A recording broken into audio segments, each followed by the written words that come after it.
Hello, everyone. Welcome back to our read aloud of chapters 5 through 9 is what we're going to be reading today. Remember, this is an optional video, so if you would rather read on your own, that's completely fine. If you are already on, then stay with me, but remember they're optional. So like I said, today is going to be chapters 5 through 9. And then you will have a new set of comprehension questions to answer on just these chapters that we're reading today. And they will be due on Monday. So you'll have today to do it, and then over the weekend if you choose to, and then Monday to finish everything up. So one thing that we didn't really talk about on the last read aloud video that we did was the front cover of the book. I think the front cover gives a lot of information for us about what's going to happen. Now, the book is called I Survived, so that kind of gives it away if George is going to survive the sinking or not. So that question is really already answered for us, but I can tell from the front cover that here's George right here. And if you look really closely, it does not look like he's on a lifeboat.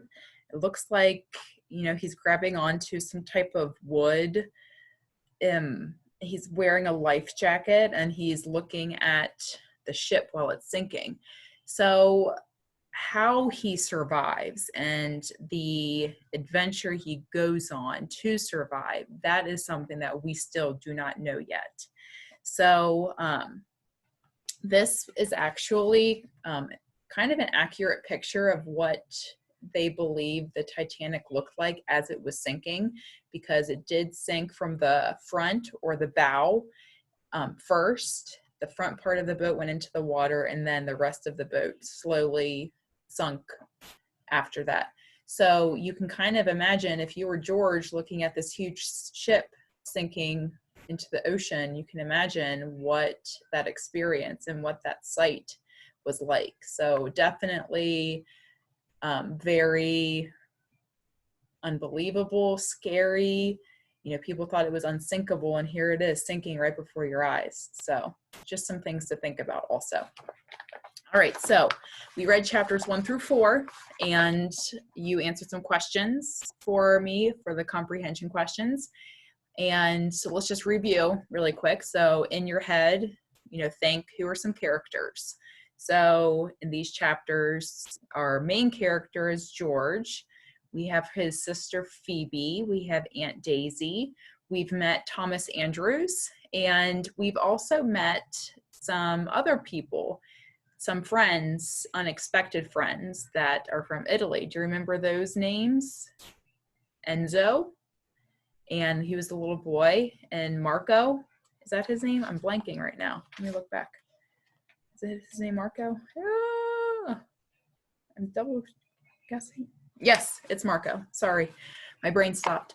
And what do we know about George? I know that he likes to have adventure. He seems to always be getting into trouble, especially with his aunt. Can you give me an example of how he got into trouble already while he was on the Titanic? Give us some examples. So one thing was he climbed up into the crow's nest and he shouted, "Hey, look at me!"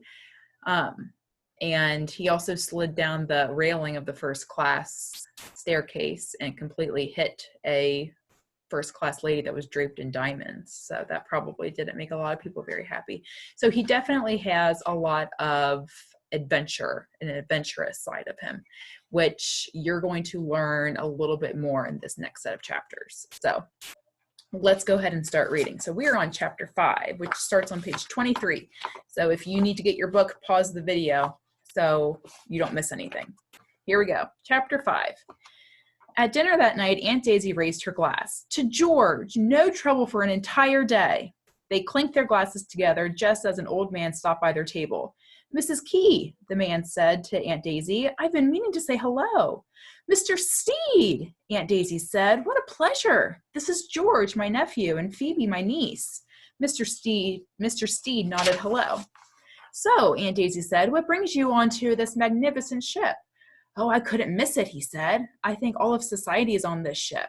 I hear there's even an Egyptian princess on board. Really? Aunt Daisy said. I haven't met her. Well, none of us have. She's traveling in the first class baggage room. Excuse me? Aunt Daisy said.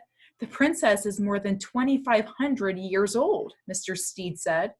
George's ears perked up. I'm not sure I understand, Aunt Daisy said. She's a mummy, Mr. Steed said. A mummy? Phoebe gasped. That's right, Mr. Steed said. From a tomb near Thebes. I understand she belongs to a man named Mr. Burroughs. People are saying he sold the coffin to the British Museum. Then he packed the princess herself in a wooden crate. Apparently, he's bringing her back for his collection. Some say it's bad luck to take a mummy from its tomb. I'm glad I'm not the superstitious type, Aunt Daisy said. Mr. Steed chuckled. In any case, nothing can harm this ship, not even the curse of a mummy. Mr. Steed tipped his hat and said goodbye. Mr. Steed is a very famous writer in England, Aunt Daisy said. You never know who you'll meet on the Titanic. And then it hit George, the best idea ever. The mummy. He had to see it. Maybe this day wasn't so boring after all. See what happens. Chapter 6. George didn't tell Phoebe or Aunt Daisy about his plan. He figured he'd head down to the first-class baggage room after they went to sleep. He'd find Mr. Burroughs' crate, pry it open, and take a quick peek at the mummy. He'd be back in bed and snoring away before anyone knew he was gone. It was almost 11:15 when Phoebe was finally asleep and the light was out under Aunt Daisy's door.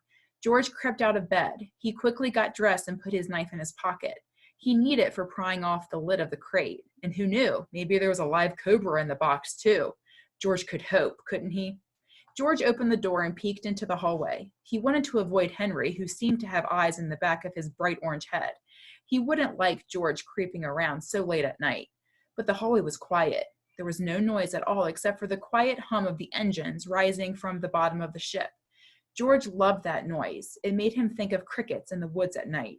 In fact, being out here all by himself reminded him of the nights at home when he sneaked out into the woods while Papa and Phoebe were asleep. He'd head out when his mind was filled with restless thoughts about why Papa was always mad at him or why he didn't try harder in school, and of course, Mama. Almost 3 years had passed since she died. George tried not to think about her too much, but some nights when he closed his eyes, he'd remember her smile, her sweet smell when she hugged him close, like fresh grass and sweet flowers. And that song she'd sing to wake George up in the morning. Awake, awake, it's now daybreak, but don't forget your dreams. Thinking about Mama was like standing close to a fire, warm at first, but get too close and it hurt too much. Much better to stay clear of those thoughts. Nothing cleared George's mind quicker than being in the woods. He never stayed out for more than an hour or two, except for that night back in October. George was heading back toward home when he heard a terrible sound, like a little girl screaming. He turned around, and in the dark distance, he saw 2 glowing yellow eyes. Some old-timers said there were black panthers in the woods, but George never believed it. But as the yellow eyes got closer, George could see the outline of a huge cat with 2 glistening fangs. George told himself not to run. He knew he'd never outrun the panther, but he couldn't help it. He ran as fast as he could. Branches cut his face, but he didn't slow down. Any second, the panther would leap up and tackle George. Its claws would tear him apart. George could feel the cat right behind him. He could smell his breath like rotting meat. George grabbed a fallen branch. He turned and waved it in front of him. The panther lunged and grabbed the branch in its jaws. George let go of the stick and scrambled up a tree, climbing as high as he could. The cat dropped the branch and came after him, like a shadow with glowing eyes. George pulled out his knife. He waited until the cat's front paws were on the small branch just below him, and then, with all his might, he chopped at the branch with his knife. Crack! The branch broke free. The giant cat tumbled through the air, screaming and crashing through the branches, and then hit the ground with a thud. There was silence. And then the cat stood up. He looked up at George for a long moment, and it turned and walked slowly back into the woods. George stayed in the tree until it was just about light and made it into bed just before Papa woke up. His friends at school refused to believe George when he told them, even when he swore on his heart, "No way, big fat lie. Next thing you'll be saying is that you've been signed by the Giants." Their laughter rose up around George, but it didn't bother him, because right then he realized that it didn't matter what they thought. George knew he'd face down the panther, and he'd never forget it. Chapter 7. Just thinking about seeing the mummy made George happy. He went down 5 flights of stairs to G deck and practically skipped along the long hallway toward the front of the ship. He ducked into doorways a few times to hide from the night stewards, but he had no trouble finding his way, not like Phoebe, who got lost walking from the dining room to the washroom. "Next time, I'll leave a trail of breadcrumbs." "Like Hansel and Gretel," she said, their first day on board. "How about lemon drops?" George had suggested. Phoebe had giggled. The hold was in the very front of the ship, past the mail sorting room and the cabins where the stokers and the firemen stayed. Too bad, George thought, that there wasn't time to sneak in and see the escape ladders. Luckily, there were 2 more days at sea. George walked right through the doors of the first-class baggage room and down a steep metal staircase that led to the hold. All around him were crates and trunks and bags neatly stacked on shelves and lined up on the floor. It took him a minute to figure out that everything was arranged in alphabetical order, by the owners' names, and a few minutes to find the bees. And there it was, a plain wooden crate stamped with the words, "Mr. David Burrows, New York City, contents fragile." George smiled to himself. This was going to be easy. He took out his knife and started to pry off the lid. He worked carefully, prying each nail loose so he'd be able to close the crate tight again when he was finished. He made it halfway around when he heard a strange sound. The hair on his arms prickled. It was the same feeling he had the night of the panther, that someone, or something, was watching him. George stared at the crate, his heart pounding. And before he could even take a breath, something leaped out of the shadows and pushed him to the ground. George looked up, half expecting to see a mummy rising out of the crate, her arms reaching for George's throat. What he saw was almost as horrifying. It was a man with glittering blue eyes and a scar running down the side of his face. He grabbed George's knife out of his hand. The man was small but very strong. "I'll take this," he said, admiring it. Then he looked George up and down. "So," the man said, "trying to fill your pockets with some first-class loot?" George realized he must be a robber. George had caught him in the act. No, The man pointed to George's boots. "Which trunk did you steal those from? Cost more than a third-class ticket, I'd say." George shook his head. "I got them in London," he said, and too late realized he'd made a mistake. "Ah, a prince from first class," the man said with a hearty laugh. "Just down here for a little thrill. What's your name?" "George," said George softly. "Prince George," the man said, bowing in a joking way. "A pity those boots wouldn't fit me," he added, standing up. "But you do have something I like, your key. Always wanted to see one of those first-class cabins." There was no way George would let this man up to the suite. He'd jump overboard before he let him near Aunt Daisy and Phoebe. "There's a mummy down here," he blurted out. "It's worth millions. It's in that crate." The man raised an eyebrow. George kept talking. "I thought I could sneak it off the ship and sell it in New York," George lied. "My father's business is bad. I thought I could sell it." The man looked at the crate. "I like the way you think," he said. He waved the knife at George and told him not to move, and then he quickly worked the knife around the lid. Obviously, he'd done this many times before. He lifted the lid off the crate, but before either of them could look inside, there was a tremendous rumbling noise, and the entire hold began to shake so hard that George almost fell. The shaking got stronger and stronger, the noise louder and louder, like thunder exploding all around them. A trunk tumbled off a shelf and hit the scar-faced man on the head. The knife clattered to the floor, but George didn't try to get it. Here was his chance to escape. He spun around, ran up the stairs, and darted out the door. So you'll figure out what that rumbling noise was in the next couple of chapters. You might already be figuring it out, what is happening. Chapter 8. George ran as fast as he could down the hall. He heard shouting behind him, but he didn't stop until he was back on B deck, safe again in first class.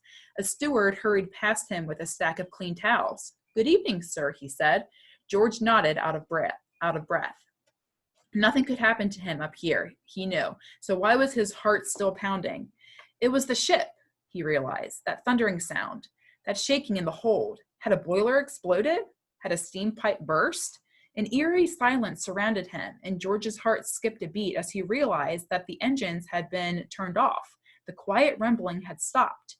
Just outside, George heard people talking loudly. Did they know what was happening? George went out into the deck and walked over to the small crowd of men. Most were still dressed in their dinner tuxedos and puffing on cigars. They were standing at the rail, pointing and laughing at something happening on the well deck, one level below. What was so funny? George squeezed between two men and looked over the rail. At first, he was sure his eyes were playing tricks. It looked like the well deck had been through a winter storm. It was covered with ice and slush. A bunch of young men in tattered coats and hats were pelting each other with balls of ice, roaring with laughter like kids having a snowball fight. "What happened?" asked a man who'd walked up behind George. "The ship nudged an iceberg," said an old man with a bushy mustache. He didn't sound worried. "An iceberg? Is that why they've stopped the engines?" said the new man. "Because of some ice on the deck?" "Just being cautious, it seems, following regulations," said the older fellow.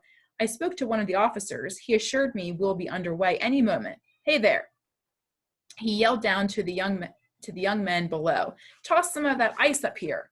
One of the gang picked up a piece of ice that saw the size of a baseball. He threw it, but the man with the bushy mustache missed. George reached out and made a clean catch with one hand. The crowd cheered. George held up the ice and smiled. Then he held it out to the man. "Keep it, son," he said. "There's plenty for everyone." The piece of ice was heavier than George had expected. He sniffed it and wrinkled his nose. It smelled like old sardines. More ice balls came sailing up from below, and the men jostled to catch them. Their laughter and cheers rose up around George, and the fear he'd felt in the baggage hold faded away. From up here on the deck of this incredible ship, George felt powerful. Nothing could hurt him on the Titanic. Not a meteor falling from space, not a giant squid, not the scar-faced man. George squinted out into the distance, hoping to see the iceberg, but the sea faded into darkness. His teeth were chattering now. It was so much colder than it had been at dinner time. He wanted to be back in bed, curled up under his fancy first-class sheets and blankets. The corridor was still quiet as George crept toward his suite. As he was letting himself in, he stepped on something that made a crunching sound under his boot. At first, George thought that it was ice or a piece of glass, but when he picked up his heel, he saw that the carpet was covered with yellow crystals. George smiled. It was just one of Phoebe's lemon drops. George let himself in, easing the door shut. Phoebe's bed curtains were closed. The light under Aunt Daisy's door was off. George quickly changed into his pajamas and climbed into bed.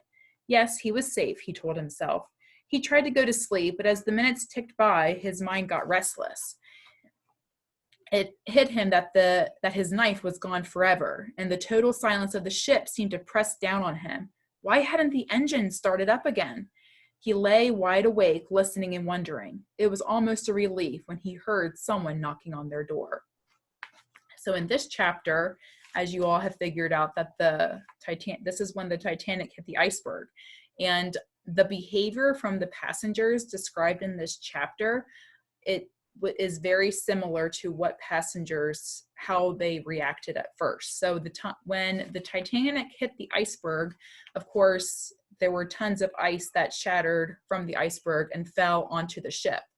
And a lot of the passengers, just like in this chapter, they were playing with the ice. They were throwing it, they were kicking it around. That it was kind of a playful, fun experience. And you have to remember, they didn't really think anything was dangerous because they were on this unsinkable ship. And the fact that they did stop the engines, they stopped the boat, they didn't really think it was a big deal. They thought, oh, they're just being cautious. They're taking precautions. It'll be no big deal. We'll be leaving very soon, very shortly. So the behavior from the passengers in this chapter is actually very factual. It has been proven that that's how passengers first reacted to the boat hitting the Titanic. Not very serious at all. So, last chapter today, chapter 9. It was Henry. "Hello, George," said Henry. "Can I speak to Miss Key, please?" Henry wore his usual polite smile, but his voice wasn't jolly. "What is it?" said Aunt Daisy, stepping out of her room. "So sorry to barge in like this, ma'am," Henry said, "but there's been an incident." Aunt Daisy glared at George. "I'm so sorry, Henry," she said in an exasperated voice. "My nephew here just can't seem to stay out of trouble." "Oh, no, ma'am," Henry exclaimed. "This has nothing to do with George. It's the ship, ma'am. Seems we bumped an iceberg. I'm sure the captain is just being cautious, but he wants everyone up on deck." "It's after midnight," Aunt Daisy said with a laugh. "Surely the captain doesn't expect us to appear on deck in our night clothes." "No, ma'am, it's very cold outside." Henry walked over to the dresser and brought out 3 life jackets. "And you'll need to put these on, over your coats." Aunt Daisy stared at the life jackets as if Henry was holding up clown costumes. "Henry, I'm not taking the children out into the cold for some kind of drill. Has Captain Smith lost his senses?" "Of course not, Mrs. Key," Henry said. "Now, if you could get yourself and the children ready, I'll be back in just a minute to see if you need any help." He left them alone. "All right, George," Aunt Daisy said. "I guess we'll have another adventure to boast about when we get back. You get dressed, I'll get Phoebe up." Aunt Daisy went to Phoebe's bed, pulling aside the curtains. George heard a gasp, and he rushed over. Phoebe wasn't there. Where could she be? Aunt Daisy exclaimed. A cold feeling crept up George's spine. Phoebe, his guardian angel. She must have woken up while George was gone, and now she was somewhere on the ship, searching for George. He took a deep breath. "I went out exploring," George said. "After you went to bed, I didn't think Phoebe would wake up. She never does." "So she's out there looking for you?" Aunt Daisy said. George nodded. She doesn't want me getting into trouble." He kept his eyes glued to the floor. Aunt Daisy should be furious with him, and Papa was right. George had no sense, not one lick of sense. How would they ever find Phoebe? But then George had an idea. That lemon drop in the hallway. Could it be? He ran out into the corridor, which was still empty. It seemed Henry wasn't having much luck getting people out of bed and up onto the deck. George ran a little ways down the hall. There! He hurried down a bit further. Yes, another lemon drop. Phoebe, his smart sister. Aunt Daisy came up behind him. She left a trail of lemon drops, George said. Aunt Daisy looked confused. Like Hansel and Gretel, George explained. She left a trail so she could find her way back. And that is the end of chapter 9, and that is what we're going to stop with. So some things to think about and maybe some predictions you can make in your head. So the Titanic has hit the iceberg, and we know that it will sink. There is a scar-faced man who seems rather dangerous on the Titanic, and we don't know where Phoebe is right now. So lots of adventure is happening and some things to kind of think about what you think is going to happen next. So I hope you're enjoying the book. I miss you all. Make sure you have your comprehension questions and you get those to me by Monday. All right. Have a happy Friday. Have a great weekend. And I miss you all. I'll see you soon. Bye.